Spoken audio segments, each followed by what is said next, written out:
Hi, this is Jamie, and today I'm going to be talking about authenticity through the eyes of the Akashic Records. For those that have never had an Akashic Records reading or have not had one from me, this can give you an idea of what it feels like and what information that comes through looks like when it's presented in a metaphorical style. I also want to say that I have received guidance from the Akashic Records to allow the noises from the environment to come through when I do these recordings. So you will probably hear animals or right on time, a car beeping or honking in the background. If an airplane comes by or a loud car, I will pause it momentarily because those can be a little too loud and drown me out. So I just want to give you a heads up for that. I will ask the records why they wanted me to do that because I'm not exactly sure why, but I'm sure it has to do with maybe my authentic frequency coming through and where I'm at in the moment. Okay, now that the housekeeping is out of the way, authenticity. So I recently had a reading and this person asked me what they should focus on for the next 6 months. And what essentially came through was becoming more authentic. And the first metaphor that came through was showing this person gathering different colored feathers and adding it into sort of this feather bouquet that they would then use to decorate and personalize their own regalia. And if you don't know what regalia is, it is the clothing that is worn by many Native American peoples here in the United States during ceremonies and powwows. So not only was this person collecting these feathers were very specific. They were supposed to be looking at these feathers and deciding, is this truly me? Does this feather truly represent me and who I am and what I want to show and express to the world? And they also showed that these feathers were building this flagpole that went up into the sky, decorated with these feathers, that was kind of a beacon or a flagpole for others to see them and decide whether or not they wanted to go talk with that person. Essentially whether they resonated with this person and if this was their people. And it was important for this person to decide on these feathers, which essentially this person was supposed to be making decisions that truly aligned with them. From the smallest things, such as what they were having for a snack, to the clothes they were buying, to the people that they wanted to spend their time with, to the hobbies and activities that they were choosing to participate in. And as we're going, I did get the sense, and just through other readings, that this is not only a calling for this person to step into a more authentic version of themselves, but also we as a collective of humans on this planet to do the same. I also wanted to say that sometimes things come to me later. Not necessarily I feel like I'm tapping back into the other person's Akashic Records, but it's like more information that I'm also needing that come to me through my own Akashic Records. And so what additionally came through was that the oldest and the tallest parts of this flagpole that was being decorated and built and going higher and higher into the sky was eventually hidden in the clouds. And these hidden parts were our past that no one else can now see unless they were there in the moments with us. Even then, they have their own interpretation of what events were and who we were and what we did. So it was telling me that our past actions do not need to affect who we are and how we present ourselves now, unless we keep getting the same feathers and creating the same design frequency. If we let our past actions go, eventually others will notice too.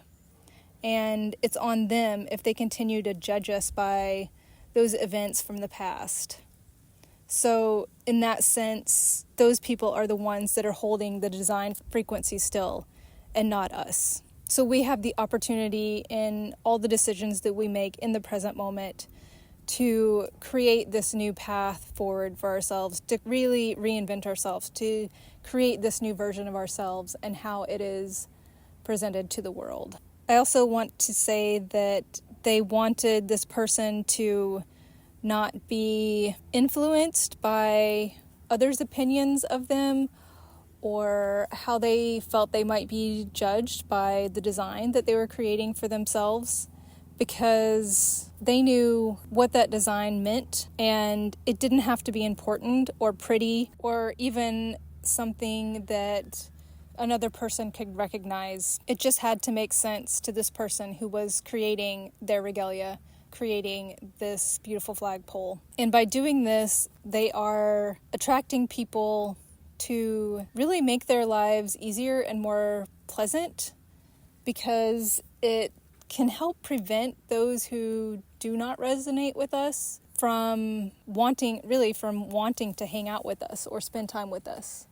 The records also invited this person to not feel that they needed to overly explain their decisions that they were making, or why, if there's 3 different colors in a feather and one just didn't feel really good, like not to force them into putting or collecting that feather for themselves, thinking that later, it'll be fine. Like, I like these other 2 colors, but this one will fit in eventually. It's like getting rid of all of that need to make things conform or feel like we will conform to that eventually, and only taking those things that feel 100% true to us in that moment. Knowing that what we truly need and want and desire and who we are in any one moment can change and does change. So that was sort of the overview of that reading. And because I felt like this was something that needed to go deeper and is being offered for a much larger group for many of us on the planet right now, I decided to also open my own records and see what came through for authenticity. And I also had a reading for myself when I asked a reader who was reading my records to add anything that may have not come through for the reading that I did for the other person or that I did myself. And so, the first question that I asked when I opened my own Akashic Records is, why is it important for us to be coming into such specific authenticity right now? And I'm going to describe, like I do in a reading, the metaphor that I got, the vision that I received, and how I interpreted that. And I also want to remind people that just because I interpret a visual in one way, it doesn't mean that you're not allowed to interpret it in another way. This is just presented, and you should always use your discretion how or if any of this information applies to you. I just want to throw that in there. So, the metaphor that they showed me was me feeling like I was going down this big, bumpy, yellow water slide. And there are many people on different slides other than me, but their slides are different colors and they have different bumps and twists and turns, and the different people are attracted to these different water slides based on their past experiences, their family, their upbringing, etc., etc. I also saw that there were small groups of people that were riding down together and having a lot of fun being in that group. So they showed me that some individuals were paused on the side of a water slide in sort of this turnout, looking like they're not enjoying the ride and they don't want to be there. Some look kind of scared or sad or lonely, and the feeling I got was just they felt like they were on the wrong ride. So they had the option to either choose to get back on the water slide that they're not enjoying, or there was a lever on this little turnout which would drop them down a hatch and send them onto another water slide. So when they pulled this lever, it could be random which water slide they landed on next, if they were just like, I just want out, I don't care, I just need out of this situation. Or based on what they're feeling, they want the experience to be in their heart, they could go to another very specific water slide. And the longer it takes us to decide what we really want to experience, what's truly enjoyable to us, this stepping into our authenticity, the further we go in our life feeling like we're not where we're supposed to be. They also brought in that there are many reasons why we decide not to change, such as sometimes we like the people on the slide and how much fun we're having, and these people can sort of convince us to stay. Others can be for family commitments or being scared to speak up, saying, I don't like this anymore, I want off. So, if we decide to switch water slides, even if we know which one we want to go on, sometimes it can feel lonely at first until we meet up with others on the slide. So it takes time for our body to adjust to the new twists and turns, to sort of get our balance. But once we do, we can speed up and slow down and sort of figure out how to catch up or pause so we can meet up with others and form our own little group. And when we do form this group and are truly in connection with the ride that we're on, even when we catch a bump and it kind of throws us off a little bit or bruises our butt, the frequency of the group and the joy that we're experiencing amplifies our own frequency and makes the slide more able to form to us and provide the ride that we truly want. So our frequency actually changes the water slide and our overall experience. They also showed me that there are sometimes people on water slides that are fun for some, but are only fun at the expense of others, like bullies on the playground. They showed me these water slides shrinking in size compared to others where people are in resonance with the way that benefits the others on the ride. And they stop and help others when they need it instead of crashing into them, only thinking it's fun to make a big splash and push somebody out of their way. And they're showing me that these more cooperative water slides can physically grow bigger the more people that are on them and resonating in this harmonic frequency. And it also makes these bigger water slides more inviting for others to come and join them. So the biggest answer they finally got to with this metaphor, answering the question, why is it important for us to be coming into this authenticity right now, is that the more we come into our authentic self, the more enjoyable the ride of life becomes, the more people we work with in cooperation instead of competition. And this energy can grow and multiply and make space for others to step into their true authenticity. Okay, so that brings me to question number 2. Why does authenticity create cooperation instead of competition? And this is the metaphor they gave me.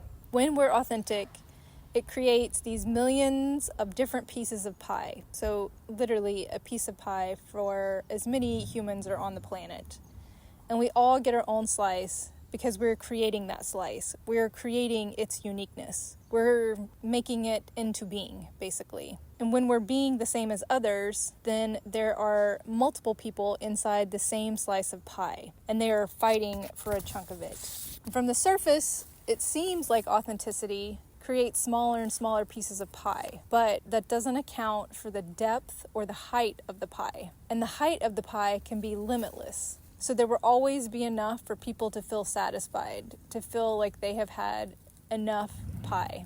When people are in competition, fighting to sort of be the same, have the same donut shop, wear the same black coat, whatever it is, be on the same fad diet. When people are in this competition, it keeps people sort of at the surface. Like they don't try to do anything different, right? They're just trying to be the same, all feeling crowded in this one piece of pie. But when people have the ability to explore the depth of their authenticity, not just the superficial level, it is the basis for limitless co-creation, for continuing to add more layers to the height of the cake.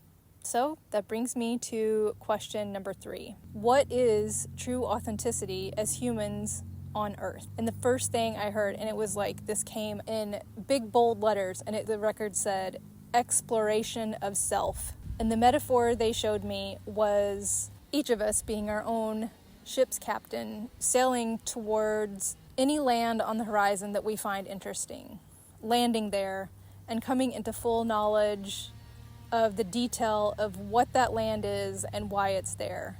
And by land, I mean any trait, desire, habit, decision that we make. And they gave me sort of the funny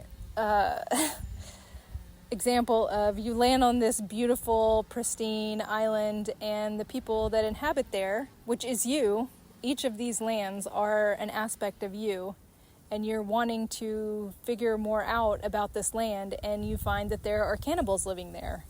And your first reaction is to judge those cannibals and say, oh, that's bad. Those cannibals shouldn't be there. And they're inviting instead to come from a place of curiosity instead of judgment and say, oh, interesting. How did these cannibals come into being? Why have they decided to use this as their protein source? Is there another way to get a protein source? Is there another option available? So it's learning why something's there, and if you choose to perhaps change a habit or change a belief if it's not something that really resonates with you in this moment in time. They also brought me to the idea that, this captain landing on an island is not the same as a pirate invading and destroying a foreign land. It is truly understanding, respecting, and coming into reverence for everything that is there and how it came to be. So it's taking time to figure out, why you do what you do or make the choices you do, what things about yourself you may or may not want to change, and what your likes and dislikes are and why. So they gave me this other vision of just these waves crashing in on each other, just one after the other in my heart space. And they said it was an inward soul journey, just layer after layer, going deeper and deeper. And they also said it was expressing the self without apology or excuses or explanations, and saying, yes, somewhere within me exists a colony of cannibals. But they also pointed out that this does not mean that we do it in a demeaning or demanding way towards others. We do it as an example and encouragement for others to live out loud, even if out loud means that we read books and are as quiet as a mouse for a big portion of our life. So when we come into understanding, knowing, respect, and reverence for ourselves, we can have it for other things. Some people can start with having reverence for something else they see in their environment, such as horses and how they're treated. I'm a person who loves to follow these equine rescues on social media because I've been a horse lover all of my life.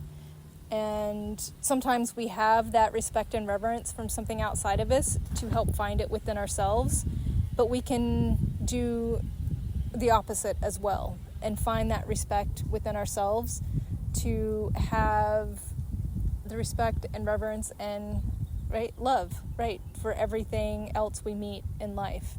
They also said that when we come into authenticity, decisions become easier. We are less likely to feel stuck and feel better equipped to get ourselves unstuck, which can involve the assistance from others. And we are less likely to be caught up in the limitations of others or of our past experiences. It's knowing that we are uniquely individual, but as individuals, knowing that we don't have to do it all. And they said it's the most empowering form of staying in your lane. And I will say that after doing this reading, I had 3 synchronicities, and that phrase, staying in your lane, came through very boldly 3 times.